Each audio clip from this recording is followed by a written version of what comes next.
Asim Munir in China, Ishaqdar in the US. Pakistan wants to play both sides, but it keeps receiving embarrassment in return. Getting flayed in the Indian Parliament and getting exposed under Operation Mahadev, where Indian forces gunned down 3 Pakistani terrorists who had carried out the Pahalgam attack, is not enough humiliation for Pakistan. You see, Pakistan has become numb to this humiliation because even its own ally, China, has not spared it. So what's happening? I'm Shubhangi Sharma and you're watching Fine Point. Let's get into it.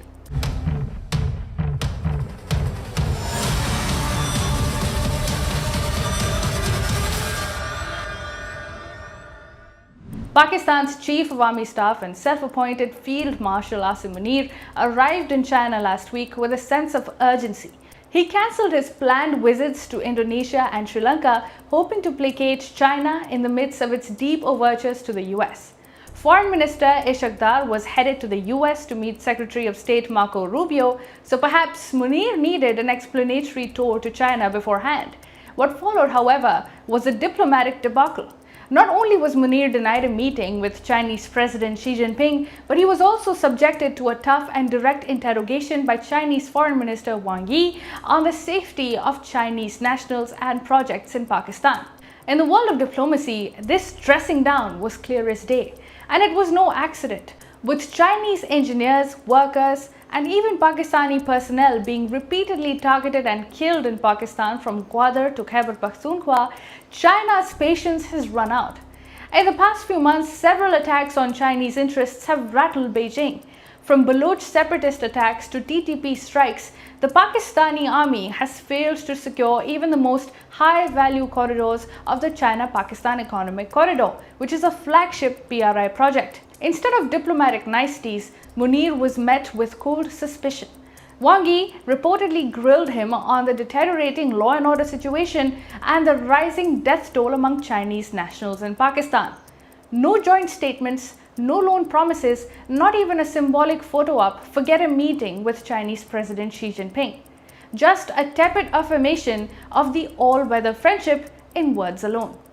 You see, Pakistan is trying to play both sides, and that's not lost on China. Munir's trip to China coincided with another significant diplomatic maneuver, Pakistan's Foreign Minister Ishaqdar visiting Washington, D.C. to lobby with US officials. Adding more fuel to the fire, Pakistan awarded its second highest civilian honor, the Nishan-e-Imtiaz, to US CENTCOM Commander General Michael Kurilla. Let's pause there.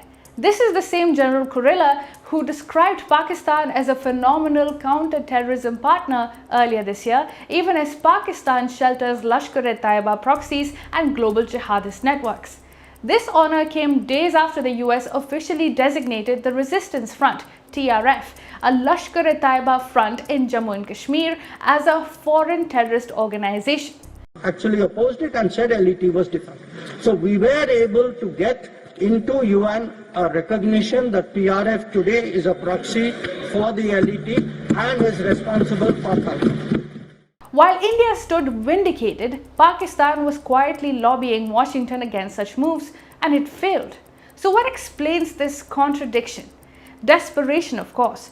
The TRF, being just another face of Pakistan-based Lashkar-e-Taiba, is now a globally accepted fact.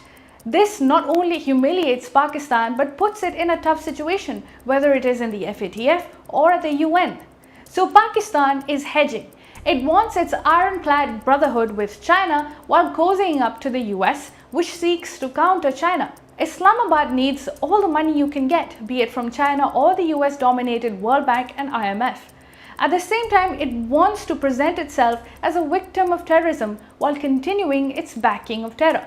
It wants to avoid FATF sanctions while still protecting its strategic assets, the terrorist groups. The double game is obvious and it is not sustainable. Now back to why China is angry. China is not known for airing dirty laundry in public, which makes this public snub of Pakistan's army chief even more remarkable. Here's what China sees: a collapsing economy with no plan to repay loans, terror outfits attacking Chinese interests with impunity, an army that uses terror as a tool but can't secure its own projects, and a strategic partner that courts Washington while holding up a begging bowl in Beijing.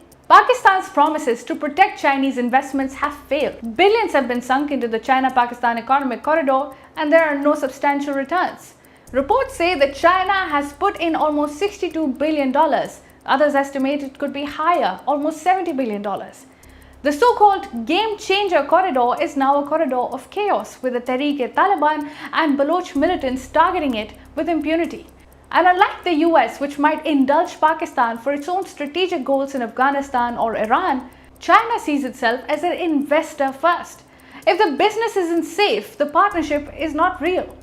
While China's patience is running thin, the US appears more indulgent. Why? Simple. It's utility. Pakistan still offers the US access to Afghanistan, intelligence on Taliban movements, and some degree of leverage over Iran.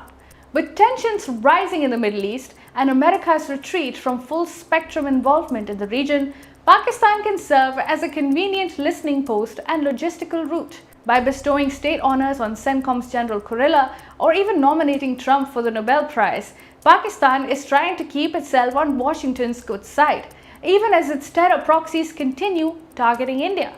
It's a transactional relationship, and Pakistan is playing it to the hilt. From India's perspective, this moment is a clear vindication. For years, New Delhi has highlighted Pakistan's doublespeak on terrorism. And for years, it has pushed global powers to see Pakistan not as a victim, but as a perpetrator. Now the mask is truly slipping.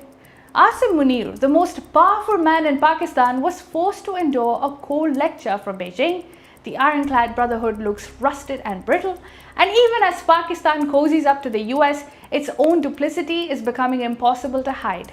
And China's frustration is not rooted in ideology. China did not mind Pakistan's terror hubs until they came for Chinese interests.